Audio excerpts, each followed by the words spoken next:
महाराष्ट्राच्या राजकीय पटलावर गेल्या काही वर्षात अनेक अभूतपूर्व उलथापालथी आणि सत्तार संघर्ष पाहायला मिळालेत।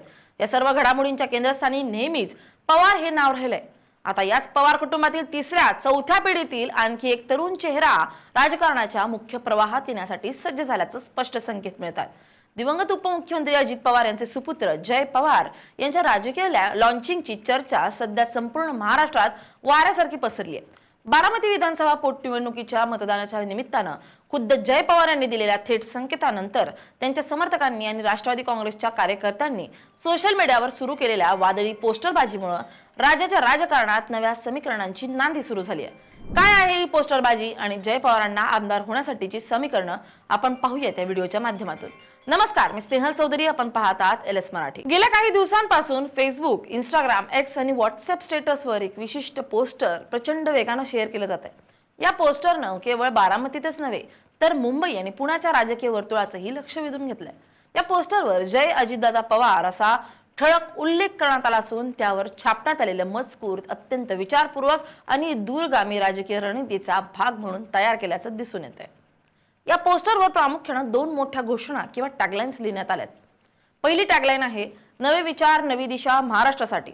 या घोषणेतून जय पवार हे केवळ बारामतीपुरते मर्यादित नसून संपूर्ण महाराष्ट्राला एक नवीन प्रगतिशील दिशा देण्यास सक्षम असणारं नेतृत्व आहे असा संदेश देण्याचा प्रयत्न कार्यकर्त्यांकडून केला जातोय। दुसरी महत्त्वाची टॅगलाइन म्हणजे महाराष्ट्राच्या प्रगतीचा नवा संकल्प।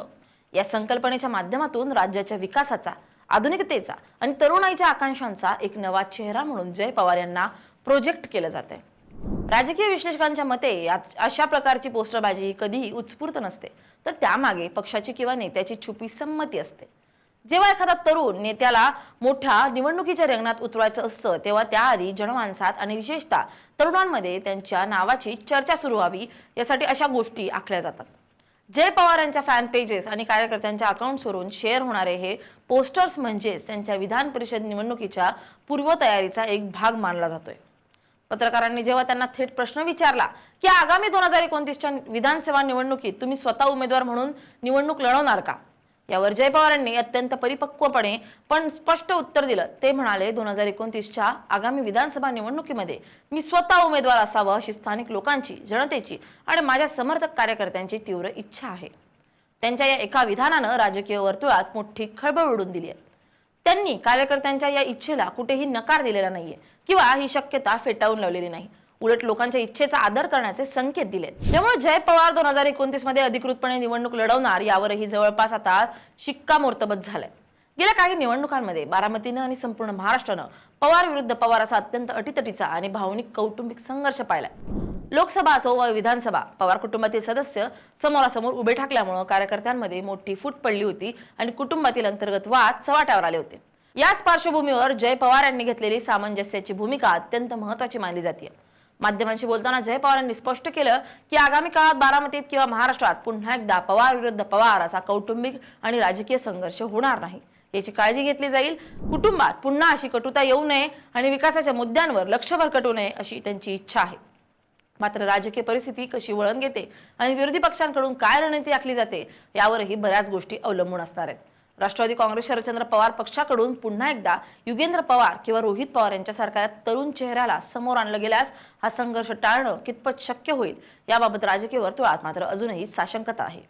जय पवार हे केवळ नावापुरतेच राजकारणात सक्रिय नसून प्रत्यक्ष जमिनीवर त्यांचं काम आणि व्यवस्थापन कौशल्य दिसून आलंय। बारामतीच्या विधानसभा पोटनिवडणुकीची संपूर्ण धुरा प्रत्यक्षात जय पवार यांनी आपल्या खांद्यावर घेतली होती।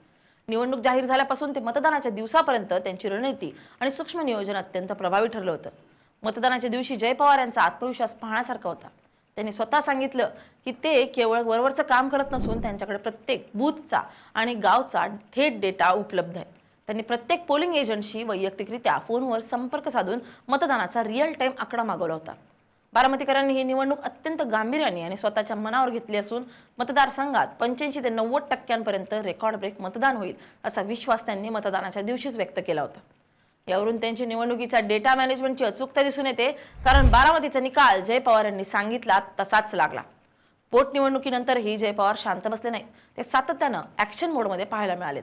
प्रत्येक लहान मोठ्या कार्यकर्त्यांशी थेट संवाद साधणं, त्यांच्या अडचणी समजून घेणं आणि स्थानिक पातळीवरील विकास कामांवर लक्ष ठेवणं यामुळे त्यांची पकड मजबूत होत चालली. काही महिन्यांपूर्वी जेव्हा पणदरे पंचक्रोशीमध्ये भीषण गारपीट झाली आणि शेतकऱ्यांचं अतोनात नुकसान झालं, तेव्हा जय पवार यांनी तातडीनं नुकसानीच्या शिवाराला भेट देऊन शेतकऱ्यांना धीर दिला होता आणि सरकारी मदतीसाठी पाठपुरावा केला होता. त्यांच्या या सक्रियतेमुळे ते केवळ निवडणुकीपुरते मर्यादित नसून लोकांच्या सुखदुःखात धावून जाणारे नेते आहेत, अशी त्यांची प्रतिमा तयार होतीये.